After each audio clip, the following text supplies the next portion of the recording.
என்னோட நேம் தேவிகா ஸ்ரீ. நான் கவுந்தப்பாடியில் வசிச்சுட்டு வந்துட்டு இருந்தேன். எனக்கு 21 வயசு தான் ஆகுது. ராகுல் வந்து எனக்கு இன்ஸ்டாகிராம் ஃப்ரெண்டு. அவரை வந்து நான் ஒன் சைடாக லவ் பண்ணிட்டு இருந்து அதுக்கப்புறம் மேரேஜ் பண்ணிக்கிட்டேன். வீட்லையெல்லாம் பேசி அவங்க வீட்டு சைடு அவங்க அம்மா அப்பா வந்தாங்க. என் வீட்டு சைடு ஃபேமிலியெலாம் வந்து கவுந்தப்பாடி புதுமாரியம்மன் கோயிலில் தான் மேரேஜ் ஆச்சு. மேரேஜ் ஆனதுக்கப்புறம் நல்லா மாமியார் வீட்டில் தான் இருந்தோம். 1.5 வருஷமாக மாமியார் வீட்டில் தான் இருந்தோம். கடந்த இப்போ ஒரு 3 மாதம் அளவில் தான் நாங்கள் ஈரோடு வளையக்கரை வீதிக்கு தனியாக கொடுத்துன்னு போனோம். அது மாமியார் போக சொல்லவும் தான் போனோம். அங்கே போயிட்டு அவங்க வந்து குடிப்பழக்கம், அதாவது வீட்டுக்காரர் வந்து குடிக்க மாட்டாரு, கம்மியாக குடிச்சிட்டு இருந்த மனுஷன். அதுக்கும் காரணம் என் மாமியார் தான். காசு கொடுத்து இந்த சலுப்பா இருக்கு, அவர் கேட்கும் போதெல்லாம் மிரட்டி விடாம கேட்கும் போதெல்லாம் கொடுத்து கொடுத்து இப்போ இந்த நிலைமைக்கு வந்து நின்றுருக்கு.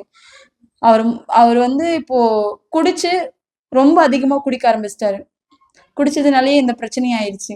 ஆனா அவர் வெளியிலயும் காமிச்சுக்க மாட்டாரு. நல்ல மனுஷன்தான், வெளியிலயும் காமிச்சுக்க மாட்டாரு. நல்லா நல்லா பாத்துக்கிட்டு இருந்த மனுஷன். ஒரு கட்டத்துல வந்து அவங்க அம்மா பேசுறது சரியில்லை அப்படின்னு சொல்லிட்டு ரொம்ப மனசொடைஞ்சு போனவர். ரொம்ப அதிகமா இதனாலயும் குடிக்க ஆரம்பிச்சாரு. நாங்க வளையக்கரை வீதியில இருக்கும்போது அவர் லாஸ்டா கள்ளக்குறிச்சி போயிருந்தாரு ஊருக்கு 10 நாள். எனக்கு உடம்பு சரியில்லை, அம்மா வீட்டுக்கு பொங்கலுக்கு வந்திருந்தேன். அவர் நைட்டு 12 o'clock தான் வீட்டுக்கு வரேன்னு சொல்லி 12 மணிக்கு வரும்போது எனக்கு கால் பண்ணும்போது, நீ இரு சாமி நான் காலைல வந்துடுறேன்னு சொல்லி அடுத்த நாள் நான் வீட்டுக்கு போறேன். வீட்டுக்கு போயிட்டு கோயிலுக்கெல்லாம் போயிட்டு இப்போதான் வரேன். அந்த மனுஷன் அந்த நாள் பொழுதாட தான் பாக்குறேன். வந்து பார்க்கும்போது இப்படி ஆயிடுச்சுன்னு சொன்னாங்க.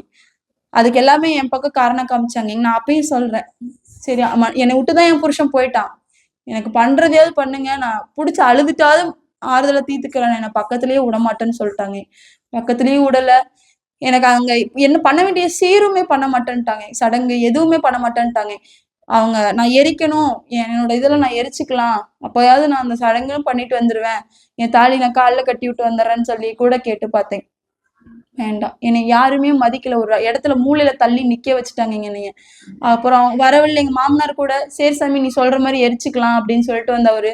ஆம்புலன்ஸ்ல போக போக ஏன் மனசு மாச்சுன்னு தெரியல, கருங்கல்பாளையத்துல இருக்க அலமீன் தர்கால போயிட்டு அங்கேயே பண்ணிக்கலாம்னு அவங்க முறைப்படி, எங்க மாமியார் முஸ்லீம், அவங்க முறைப்படி பண்றேன்னு சொல்லி எல்லாமே பண்ணாங்க. பிடிச்ச அழுகக்கூடாது, கத்தி அழுகக்கூடாது, தொடக்கூடாது, இப்படி எல்லாம் பண்ணாங்க.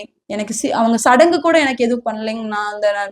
எனக்கு தாலி அத்துடுறது, பூ பொட்டு எதையுமே அவங்க பண்ணல எனக்கு.